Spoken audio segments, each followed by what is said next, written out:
Mis amados, Dios los bendiga, muy buenos días. Espero que esta mañana de domingo ustedes estén bien levantaditos, bien despiertos para esta palabra que tenemos preparada para hoy. Los bendigo ahí en sus casas, bendigo a cada uno de ustedes, bendigo a sus familias, bendigo a sus hijos, bendigo todo lo que forma parte de su hogar. Para mí es un privilegio una vez más poder llegar hasta sus hogares a través de VX en Casa. VX en Casa, que es una fórmula que Dios ha preparado para este tiempo y nos ha regalado como estrategia para llegar a muchos lugares. Bueno, hoy quiero compartir con ustedes varias cosas importantes y el tema que hoy hablamos es el tercer tema de 4 y es ¿qué lugar tenemos nosotros como pueblo de Dios dentro de la sociedad? ¿Cuál es el impacto que nosotros como cristianos debemos generar en la sociedad, en lo que nos rodea? Siempre he tenido un concepto bastante claro de que Dios en su palabra habla de dos naturalezas, la naturaleza espiritual y la naturaleza animal. En ciertos contextos de la Biblia nos habla de que hay seres humanos que a veces se comportan un poco irracionalmente, pero cuando llega la palabra nos direcciona a una vida más espiritual. La bondad, el amor, las virtudes como la paciencia, el gozo, la paz, la mansedumbre, la templanza, todas ellas provienen de la llenura del Espíritu Santo, no solamente de la voluntad, porque a veces los seres humanos hacemos cosas y se la achacamos a, es que tengo fuerza de voluntad. Sí, podemos tener fuerza de voluntad, pero seguir comportándonos de una forma instintiva y animal. ¿De qué otra manera podemos nosotros entender, cuando habla de la Biblia de la naturaleza animal y la naturaleza espiritual, de que hayan personas, de que existan seres humanos capaces de, por ejemplo, de abandonar a sus hijos, seres que tengan la capacidad de abortar, de matar a una criatura que esté en el vientre? ¿De qué otra manera podemos interpretar a ese corazón o esa persona que diciendo que tienes libertad está atentando contra una vida inocente? ¿De qué otra manera podemos ver o asimilar a un papá que se gasta todos sus recursos que ganó en su trabajo un fin de semana y deja a sus hijos sin comer? ¿De qué otra manera podemos interpretar el accionar de una mujer que parió sus hijos, valga el apunte, que tuvo sus hijos y luego los abandona por irse detrás de otro sinvergüenza? ¿Cómo podemos llamarle a todo esto si no es una sencilla naturaleza instintiva o animal? Pero ¿qué pasa con nosotros, los seres espirituales, las personas, los seres humanos que pensamos porque la Biblia nos enseñó a pensar de una manera diferente? Vivir como cristiano para impactar la sociedad no es fácil. No podemos decir que de la noche a la mañana se puede levantar una persona que ha sido un completo desapegado de los principios bíblicos y ya al otro día se levanta siendo el mejor cristiano del mundo, porque no es así. Es una práctica que tiene que ir con el tiempo mejorando. Obviamente al principio es bastante difícil, pero generalmente, por lo general, las prácticas cristianas van dando resultado con el tiempo y sin darse cuenta termina comportándose como aquello que Dios ha querido hacer de uno de sus hijos, de uno de su pueblo, que sea diferente. Bueno, es muy importante que usted y yo entendamos que, primero que todo, para poder ser impacto a la sociedad, para poder ser impactante a la sociedad, ya lo habíamos hablado en la primera prédica, tiene que haber un direccionamiento personal. Luego tenemos que aprender a manejar el contexto de familia, aprender a desarrollar la familia. Pero hoy quiero que usted y yo entendamos cuál es la cosmovisión del Señor referente a nosotros como pueblo, como iglesia, como parte de una sociedad, porque el hecho de que estemos en la iglesia no nos exime de ser ciudadanos. El hecho de que estemos en la iglesia no nos limita para ser personas de derechos y personas de deberes en la sociedad que nos rodea. Somos cristianos, pero somos colombianos. Somos cristianos, pero somos venezolanos. Somos cristianos, pero somos panameños. Somos cristianos, pero somos de cualquier parte del mundo. Pero tiene que primar sobre nuestra cultura y sobre nuestros pensamientos el hecho de que somos pueblo de Dios. Somos hijos de Dios. Somos un proyecto divino. Somos ¿cómo podríamos decirle? Somos un deseo de Dios para la humanidad. Siempre Dios quiso tener un pueblo en el cual manifestarse. Recuerden ustedes que el Señor escogió al pueblo de Israel para que fuera su pueblo. Esto no significa que el pueblo de Israel sea el único, pues ahora en este momento que tenga las virtudes y las bendiciones que la Biblia dice, porque la Biblia es global, la Biblia es para todos. La palabra del Señor nos dice que porque de tal manera amó Dios al mundo. Cuando habla de mundo, habla del general, del global, habla de todo lo que nos rodea. Por eso yo creo en el contexto, en el concepto bíblico de salvación, que el deseo de la salvación de Jesús es global, es generalizado, es para todo el mundo. Pero obviamente, así como Dios escogió un pueblo, la palabra también me enseña que muchos en el mundo se apartaron de Dios y un pueblo siguió a troncas y a muchas, como lo podemos decir, siguió la palabra del Señor. Hoy en día el Señor se ha provisto de pueblo, de todas las tribus, lenguas y naciones. El Señor se ha provisto de pueblo. Usted puede ver hoy grandes cantidades de cristianos en todos los países del mundo. Colombia es un país bendecido. En este momento la población cristiana casi alcanza el 25, el 30, el 20% de la población. Cada día está creciendo más los cristianos en Colombia, y así mismo van por todo el mundo. Están creciendo hoy las iglesias y la cristiandad a nivel global, porque Dios se hace de pueblo. Dios busca un pueblo. Él quiere un pueblo que sea diferente. Él quiere un pueblo que haga la diferencia, obviamente escogiendo el camino de la obediencia a lo que el Señor nos da en su palabra. La palabra del Señor me enseña que Dios empieza a formar a un pueblo a partir de un hombre muy obediente. Ese hombre, obviamente usted lo ha leído o lo ha escuchado en la palabra, y es Abraham. Abraham fue un hombre que antes de conocer a Dios ya empezó a pensar en quién era ese. Yo recuerdo una historia que me contaban hace muchos años atrás, y hablaba de que Abraham y su padre, ya ustedes se acuerdan del papá de Abraham, que era Taré. Taré tenía como oficio, él era un escultor de ídolos y tenía una tienda de ídolos. Abraham era una persona cercana al contexto religioso de su época en Ur de los Caldeos, pero resulta que Abraham, me contaron esa historia, pues es una historia que está escrita en el Talmud, y dice que Abraham, cuando estaba pequeño, él decía, bueno, entre más cara de furioso tenga una imagen, entonces más poderoso es el Dios. Y la gente tenía por costumbre comprarle dioses al padre, a Taré, al padre de Abraham, y un día dejó a Abraham cuidando los ídolos. Y resulta que en la historia dice que una mujer llegó y dijo a Abraham, quiero comprar un ídolo y quiero que sea el más poderoso de todos. Entonces Abraham, si no recuerdo mal, él se puso a pensar, bueno, ¿por qué tienen que pagar por un ídolo si Dios debe ser algo más que ese ídolo, no debe ser más fuerte? Entonces resulta que él se puso a mirar a todos los ídolos y dijo, no, es que aquí no hay ninguno que sea tan poderoso para que esta ofrenda sea dada y para comprar. Y cogió un bate, cogió una madera y rompió un ídolo, y luego en su ¿cómo se llama? En su momento de éxtasis, de emoción, empezó y rompió todos los ídolos de su padre. Y cuando llegó Taré y le preguntó Abraham, ¿qué pasó aquí? Y Abraham le dijo, papá, pues llegó una señora tratando de comprar un ídolo con una gran cantidad de dinero, y resulta que todos se pusieron a pelear entre ellos y se destruyeron entre ellos. Y se rompieron el uno al otro, y no quedó ninguno con vida porque todos querían ser el más valioso. Entonces Taré miró a Abraham y le dijo, ¿me estás mintiendo, Abraham? ¿Estás hablando la verdad?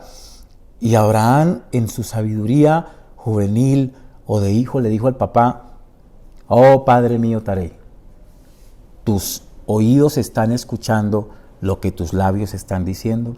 Eso significa, oh Padre mío, tú eres el mayor mentiroso porque le estás vendiendo a los demás imágenes que no sirven para nada y me estás diciendo a mí mentiroso porque se agarraron los ídolos entre ellos y se golpearon. O sea, ¿quién es más mentiroso aquí? ¿Tú que los vives vendiendo o yo que me inventé la historia para justificar todo este destrozo? Entonces, en ese momento, Abraham, dice ese libro del Talmud, dice que lo echó, el papá mandó a apresar a Abraham. Bueno, eso no lo dice la Biblia nuestra, pero lo dice el Talmud. Y resulta que bueno, Abraham sufrió por eso. Abraham llegó un momento en que Dios le habló y le dijo: vete de tu tierra y de tu parentela y de la casa de tu padre, porque es una casa idólatra, y vete y camina porque voy a mostrarte un destino, voy a mostrarte un camino. Y Abraham tomó camino y empezó él a vivir una experiencia sin conocer a Dios, amando a un Dios que no conocía, creyendo en un Dios que no conocía y al final obedeciendo a un Dios que empezó a conocer. Qué bueno que a partir de ese hombre y de esa experiencia, porque eso me deja a mí mucho que pensar, y es que cada persona, cada individuo debe tener su propia experiencia con Dios, porque no va a tener una relación clara, una relación contundente con Dios si no tiene una experiencia con Dios. Si tú no la has tenido, yo quiero que ahí en tu casa hagas una oración y le digas: Señor, yo quiero tener una experiencia contigo, quiero confirmar mi relación contigo teniendo una experiencia contigo, y Dios obviamente lo va a hacer. Primero, ¿qué somos nosotros? Para poder impactar a la sociedad, para poder impactar a la gente que nos rodea, usted y yo tenemos que aprender algo muy importante. ¿Quién eres tú? ¿Quiénes somos como cristianos? ¿Quiénes somos como pueblo de Dios? ¿Quién eres tú? ¿Qué es tu familia como pueblo de Dios? Eso lo encontramos en primera epístola de Pedro, capítulo 2, versículo 9. Dice: mas vosotros sois linaje escogido, real sacerdocio, nación santa, pueblo adquirido por Dios, para que anunciéis las virtudes de aquel que os llamó de las tinieblas a su luz admirable. Linaje escogido y real sacerdocio. Esto tenemos que tenerlo muy en cuenta. ¿Quién soy yo? ¿Quién soy yo? ¿Quién eres tú? ¿Quién es tu familia? Porque si tú no crees lo que eres, ¿cómo vas a tratar de transmitirle eso a las personas que están alrededor tuyo? Si tú no crees que eres linaje escogido, ¿cómo vas a vivir como un linaje escogido? Si tú no crees que eres un real sacerdocio y lo vives, ¿cómo vas a impactar a la sociedad que te rodea? Escúchame bien, no es que seamos creídos, no es que el cristiano sea creído de nada. No, la Biblia nos da el argumento, nos da el sello. Ustedes son real sacerdocio y son linaje escogido. Tenemos que tener nosotros esa convicción de que somos algo especial para Dios. Si nosotros somos algo especial para Dios, nuestra familia es algo especial para Dios. Si somos algo especial para Dios, nuestro entorno debe ser algo especial, mi casa debe ser algo especial para Dios, mi cuarto debe ser algo especial para Dios, mis pensamientos deben ser algo especial para Dios. Si yo estoy convencido de lo que Dios me ha dicho que soy, entonces empiezo a vivir de acuerdo a lo que Dios me dice que yo soy. No es lo que el mundo diga de ti. Obviamente, porque el mundo tiene un concepto de ti, de lo que tú fuiste en el pasado. Hay personas que siempre te van a ver en un eterno presente. Si algún día de pronto tuviste un problema con ellos y se vuelven a encontrar contigo 20 años después, esas personas vuelven a revivir el problema del pasado pensando que tú eres el mismo de ayer. Pero no, tú has cambiado porque Cristo entró a tu vida y cambió tu vida. Ya tú no eres el mismo de ayer. Satanás viene a acusarte porque Satanás viene a acusar con el pasado, pero el Señor es tu presente y el real sacerdocio es tu presente y el linaje escogido es tu presente. Pero ¿es para qué? ¿Para qué somos ese real sacerdocio? ¿Para qué somos ese linaje escogido por Dios? Para que anunciemos las virtudes de Dios. Para que anunciemos las virtudes de aquel que nos llamó de las tinieblas a la luz. ¿Y cuántos estamos felices porque el Señor nos sacó de las tinieblas? Todos los que estamos aquí, los que están viendo allá en su casa y los que están viendo en otros lugares y en otros países, Dios te sacó de las tinieblas a la luz y te llamó real sacerdocio y te llamó linaje escogido. Pero hay una condición: prepárate para anunciar el evangelio. Prepárate para anunciar las buenas nuevas de lo que Dios hizo en ti. Prepárate para hacer a un lado tu pasado y para tener un presente mejor. Nadie puede acusarte de tu pasado, absolutamente nadie. Escúchame bien, pero no destroces tu presente. No destroces tu presente destrozando tu futuro. No permitas a nadie que te haga daño en el presente. No permitas que nadie le haga daño al presente de tu familia, porque ese presente de tu familia es el que va a ver la sociedad. Mi esposa me comentaba en estos días y me decía que una vecina del barrio se acercó a ella hace 2 o 3 días y le dijo: perdone vecina, ¿ustedes van a alguna iglesia? Entonces mi esposa le respondió y le dijo: sí, nosotros somos pastores aquí en el barrio. Y dijo: ay, la vecina, nunca hemos tenido un contacto con ella porque yo trato de tener, y mi familia hemos tratado de tener una vida, dando un ejemplo, ¿no? A la sociedad que nos rodea y no tratamos de ser tan involucrados pues en las personas del barrio, no porque nos creamos más, no, sino por ser un poco diferentes, por tratar de que ellos piensen: bueno, ¿y estos qué hacen? ¿Por qué son tan callados? ¿Por qué hacen esto? ¿Por qué cantan? ¿Por qué no se escuchan en el barrio peleando? Por eso mismo, esta vecina se acercó y dijo: es que mi hija quiere asistir a una iglesia y yo sabía que ustedes iban a alguna iglesia y quiero saber dónde. Y mi esposa le dio la dirección y dijo: bueno, vamos a ir con mi familia a la iglesia. Qué bueno que el testimonio sea lo que diga: quiero ir porque me parece que usted vive lo que predica. Qué bueno, ¿no? Qué bueno que la persona que está alrededor no diga: uy, no, mira, los cristianos son los que más pelean, o son los cristianos los que más molestan, o son los cristianos los que más fastidian en el conjunto, en el barrio, sino que digan: oye, yo quiero ir a su iglesia, yo quiero ir a la iglesia donde usted asiste. Eso es lo que nosotros hemos sido llamados a hacer, porque somos linaje escogido. Compórtese como un linaje escogido. Compórtese a la altura de lo que Dios le dio a su vida. La plena realización de esto, la plenitud de la realización de esto fue con el pueblo de Israel. Usted sabe que el pueblo de Israel fue escogido y ellos no paran de anunciar el nombre de Dios en todo, hasta en su línea aérea. Elal significa hacia Dios. Impresionante. En todo lo que ellos hacen está el nombre de Dios involucrado. Segundo punto, y muy, muy, muy importante: ¿cómo escogió Dios al pueblo? ¿Cómo escoge Dios al pueblo? Bueno, hay un paralelo y lo encontramos en el libro de Génesis. Hay un paralelo con respecto a cómo escoge Dios al pueblo y lo encontramos en Génesis capítulo 12, versículo 1 al 3, y dice: pero Jehová había dicho a Abraham: vete de tu tierra y de tu parentela y de la casa de tu padre a la tierra que te mostraré. Haré de ti una nación grande y te bendeciré y engrandeceré tu nombre y serás bendición. Bendeciré a los que te bendijeren y a los que te maldijeren maldeciré. Y serán benditas en ti todas las naciones de la tierra. Escúcheme bien, este pacto que Dios hizo con Abraham, porque Dios es un Dios de pactos, lo hizo con Abraham y lo hizo porque Abraham cumplió todos los parámetros de una persona que conoce a Dios y es diferente por causa de Dios. Tanto así que hasta fue obediente en el tema más fuerte que cualquier ser humano puede ser, y es el sacrificar lo más amado. Ahora, Dios hizo este pacto con Abraham. Desde el inicio le dijo que iba a ser bendición y le prometió que lo iba a engrandecer y que su nombre sería una bendición y que él iba en esa actitud, en esa forma, la cosmovisión del ver a Dios, iban a ser benditas todas las naciones de la tierra.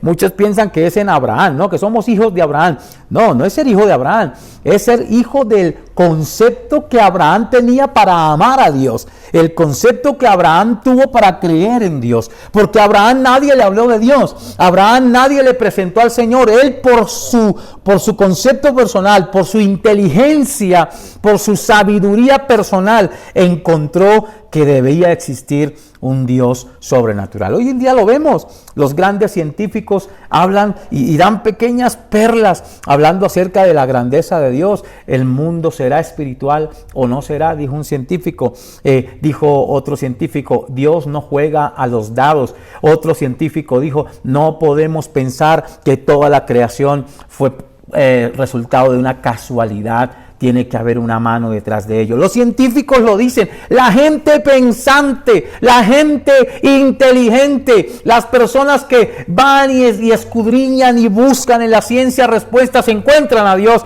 en medio de las respuestas. Ahora, quiero que sepa que así de inteligentes debemos ser todos nosotros. Muchos dicen, no, es que yo soy hijo de mi padre Abraham, pero no viven sino como vuestro padre el diablo. Eso dice la palabra. Vosotros sois hijos de vuestro padre el diablo, porque las obras de vuestro padre el diablo queréis hacer.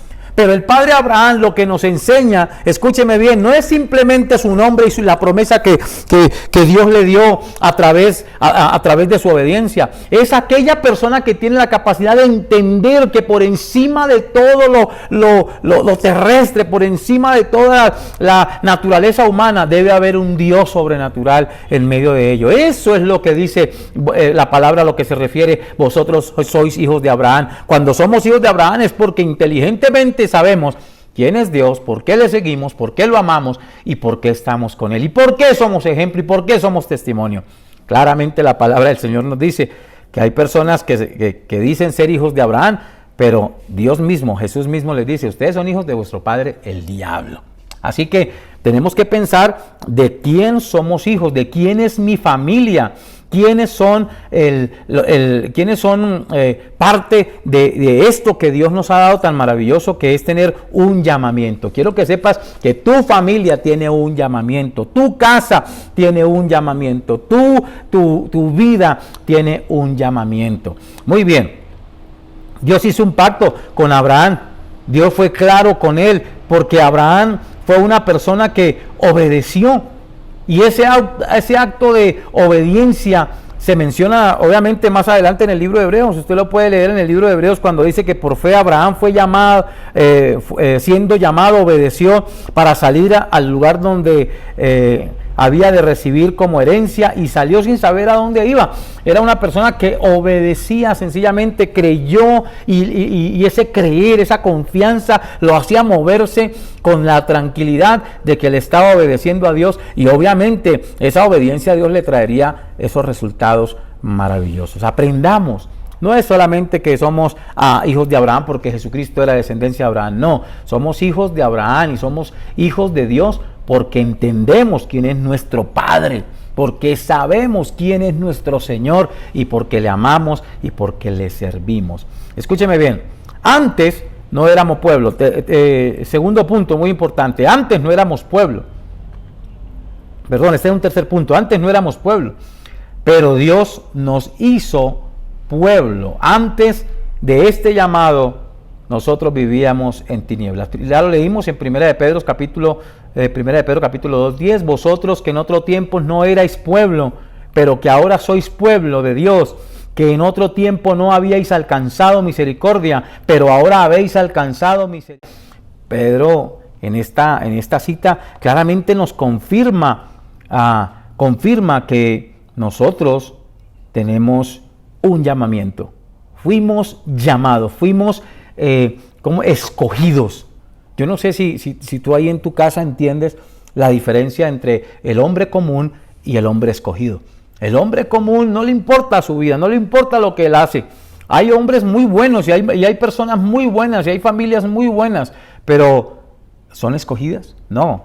Hay una diferencia entre el pueblo que ha sido escogido, que ha sido llamado para ser pueblo de Dios, y el pueblo simple, el pueblo que no tiene ningún apego a lo que Dios enseña. Mire, hay muchas religiones que hoy proclaman a Dios. El Islam proclama a Dios. El catolicismo proclama a Dios. Pero una cosa es proclamar a Dios y otra cosa es ser pueblo de Dios. Porque el pueblo de Dios se nota, se hace la diferencia. El pueblo de Dios vive de acuerdo a los parámetros obedientes de la Biblia, cree en lo que la Biblia dice y disfruta de lo que la Biblia enseña. Aprende a vivir esta fe con amor, aprende a amar la fe que el Señor ha sembrado en ti a través de Jesucristo. Ahora es pueblo de Dios. Antes no lo había alcanzado, ahora sí. Ese de que antes lo éramos, pero y ahora no lo éramos, antes no lo éramos y ahora sí lo somos, significa que antes éramos diferentes a lo que somos ahora, que el pasado es una cosa y el presente nuestro es otra cosa completamente diferente. Nuestro entorno, el que nos rodea, nuestra familia, los que nos ven, tienen que ver algo diferente en nosotros. Algo diferente, somos pueblo de Dios. Denota que la misericordia de Dios nos alcanza. Cuando dice la palabra del Señor adelante, dice que antes no habíamos alcanzado la misericordia, pero ahora ya hemos alcanzado la misericordia. Eso significa que necesitábamos la misericordia y esa misericordia nos llegó como regalo. Ahora tienes que darte por bien servido, tienes que darte por bendecido y de esa manera tienes que aprender a ser agradecido con Dios. Cuarto, ¿a qué nos llamó Dios? ¿A qué nos llamó Dios? ¿Cuál es el llamamiento que Dios nos hace? Bueno, lo encontramos también en 1 de Pedro, capítulo 2, versículo 11 al 17, y si me lo permiten, lo voy a leer. Es una parte bien extensa, pero lo voy a leer para ustedes. Dice: sí, amados, yo os ruego como extranjeros y peregrinos que os abstengáis de los deseos carnales que batallan contra el alma, manteniendo buena vuestra manera de vivir entre los gentiles. Escúcheme bien, manteniendo buena vuestra manera de vivir entre los gentiles, para que en lo que murmuran de vosotros como a malhechores, glorifiquen a Dios en el día de la visitación, al considerar vuestras buenas obras. La palabra del Señor da por sentado de que nosotros llegamos al Señor, entendemos que Dios nos ha llamado, que Dios nos ha dado un título diferente, que Dios nos ha escogido, que somos su pueblo, que ya la misericordia nos alcanza y que nosotros tomamos en serio esta fe y que nosotros asumimos este reto de cambio de una forma real y verdadera. Y el Señor dice: compórtense bien. Compórtese bien. Puede que la gente hable mal de ustedes, porque usted y yo no somos monedita de oro para caerle bien a todo el mundo. Por lo general, tenga cuidado si no hablan. Pero compórtese bien. Hay personas que hablan mucho pero se comportan pésimo, y hay personas de las que se habla y se comportan peor. Compórtese bien. Así los demás no lo vean, los demás simplemente lo juzguen, lo señalen. No importa, usted siga comportándose correctamente. No tiene por qué usted utilizar palabras grotescas, no tiene por qué insultar, no tiene por qué, perdónenme la expresión, no tiene por qué madrear, no tiene por qué denigrar de nadie, usted no tiene por qué murmurar de alguien, no tiene por qué hablar de nadie. Si los demás lo hacen, déjelos. Ese es el problema de ellos allá con Dios. Algún día Dios los visitará. Qué tremendo esta palabra cuando dice para el día de la visitación. Yo recuerdo una historia que me contaba mi suegra. Y mi suegra hablaba acerca de una persona que algún día se acercó a hablar con ella acerca de sus hijas. Pues mis cuñadas y las hermanas de mi esposa pues son niñas muy agraciadas, son niñas muy bonitas. Y en aquel tiempo ella con sus cabellos churcos y andaban allá y despertaban cierta envidia. Y una persona se le acerca, una persona X, se le acerca y le dice, tenga cuidado con esas niñitas que son muy brinconcitas.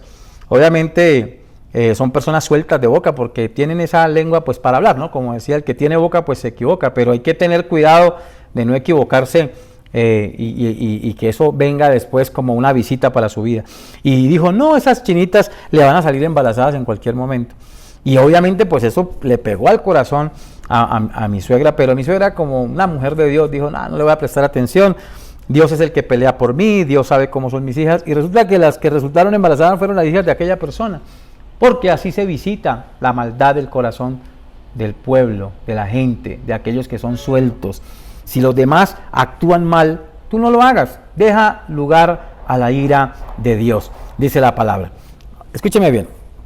Dice: ya los gobernantes, dice: por causa del Señor, someteos a toda institución humana, ya sea al rey como al superior.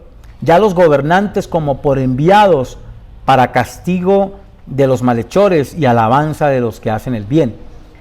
Porque esta es la voluntad de Dios, que haciendo bien hagáis callar la ignorancia de los hombres insensatos, como libres, pero no como los que tienen la libertad como pretexto para hacer lo malo, sino como siervos de Dios, honrando a todos, amad a los hermanos, temed a Dios, honrad al Rey. Comportamiento, una forma diferente de vivir. Usted y yo debemos ser ejemplo en nuestra forma de comportarnos. Fíjese que aquí habla de que somos sujetos de derechos, somos responsables ante la sociedad. Tenemos que orar por el presidente, tenemos que orar por las personas que están en autoridad, tenemos que honrar a los que están en autoridad. ¿Qué significa eso? Tenemos que respetar y aprender a respetar. Hoy en día todo el mundo se cree con derechos de señalar y Dios coloca una autoridad y todo el mundo se cree con derechos de destruir que porque tienen la verdad. No, la verdad la tiene el Señor y de la verdad se encarga el Señor. Usted encárguese de vivir la vida de acuerdo a lo que Dios le ha enseñado. Hay una parte muy importante y quiero terminar esta palabra con este versículo. En Isaías 43 dice: vosotros sois mis testigos, dice Jehová, y mi siervo que yo escogí para que me conozcáis y creáis y entendáis que yo mismo soy. Antes de mí no fue formado Dios, ni lo será después de mí. Este último versículo habla de que nosotros debemos ser ese testimonio andante de lo que Dios es. Ser ese testimonio andante de lo que Dios ha hecho. Vosotros sois mis testigos. Cuando una persona habla de esta manera, dice yo quiero tener un testigo, es porque confía plenamente en que la persona que va a ser el testigo está completamente seguro de quién es esa persona que lo llamó a ser su testigo. Y Dios nos dice a nosotros que confía en nuestra labor, que confía en nuestro compromiso con Él. Él obviamente nos hace ver como sus testigos, pero porque cree que nosotros hemos actuado correctamente y entendemos que también Él ha actuado correctamente. Mis amados, somos parte de una sociedad, somos parte de un país como Colombia, somos parte de todo lo que sucede en este país nos afecta, somos parte de un barrio, somos parte de una ciudad como Bogotá. Seamos buenos testimonios, seamos buenos ejemplos de la fe que Dios nos ha dado. Muchas veces nosotros se esconden las personas sus prácticas pecaminosas para no ser vistos de los hombres, pero hay otras que son tan visibles, que son inocultables, de las cuales nosotros tenemos que aprender a sacarlo uno y sacarlo otro. Los pecados allá escondidos, confiésaselos a Dios. Y los visibles, aquellos que a ti no te interesa si te ven o no te ven, cámbialos y haz que tu vida sea una vida que pueda hablar de Cristo sin palabras. Mis amados, ¿queremos un país mejor? El país mejor empieza por la sociedad de la familia. Un país mejor empieza por mejores padres. Un país mejor empieza por un mejor esposo. Un país mejor empieza por una mejor esposa. Un país mejor empieza por unos muy buenos hijos. Decía mi madre cuando estábamos pequeños y a veces nos descarriábamos, ella nos llamaba y nos decía: yo no le estoy criando hijos al diablo. Y eso es cierto, a veces como cristianos vamos mucho a la iglesia, pero le criamos hijos al diablo. No. Nuestra casa le servirá al Señor. Qué bueno que esta palabra pueda llegar a nosotros y pueda hacer la diferencia. Ahí donde tú estás, quiero orar por ti. Quiero declarar contigo esta palabra.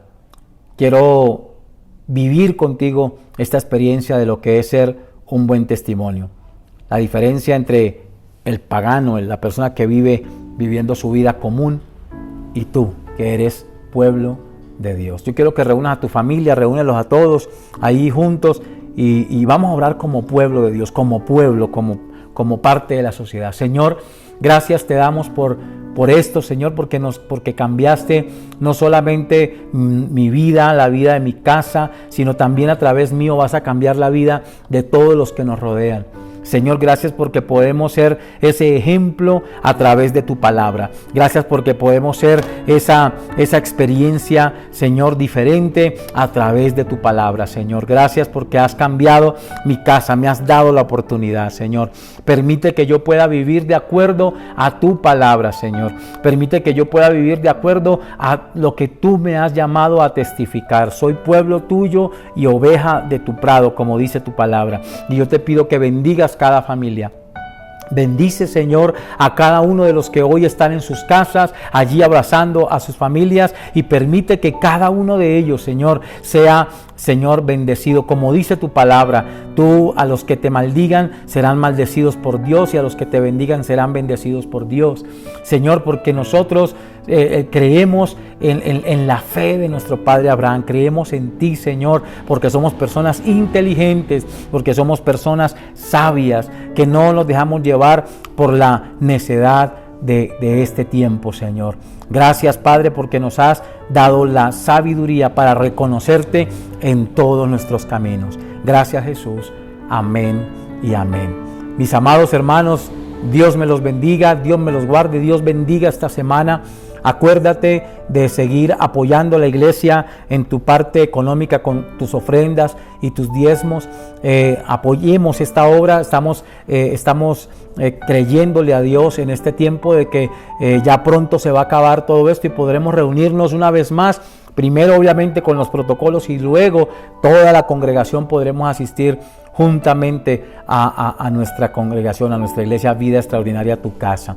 Quiero mandar un saludo a Fara y decirle a Farita que estamos con ella, estamos apoyándola en este momento de tristeza, y que ella sabe que cuenta con una familia que la ama, que es la familia Vida Extraordinaria. Los bendigo en el nombre de Jesús y les pido que sigamos orando por todos y por todas las personas que forman parte de la iglesia, porque vienen tiempos de bendición. También queremos orar por las personas que están enfermas, muchas personas con COVID, muchas personas con síntomas de esas enfermedades. Estamos orando por ustedes y estamos en nuestros 21 días de ayuno. No se le olvide, 21 días de ayuno. Acompáñenos a través de los devocionales de todos estos 21 días a las 8 de la noche a través de Zoom. Yo les voy a enviar el link para que estén conectados. También congréguese con nosotros el miércoles y el viernes a través de los devocionales. Ya vamos a empezar a transmitirlos, así que los esperamos y contamos con su apoyo. Un abrazo, Dios les bendiga, les amamos, mi familia y yo, mi esposa y mis hijos, les amamos en el amor del Señor. Dios les bendiga.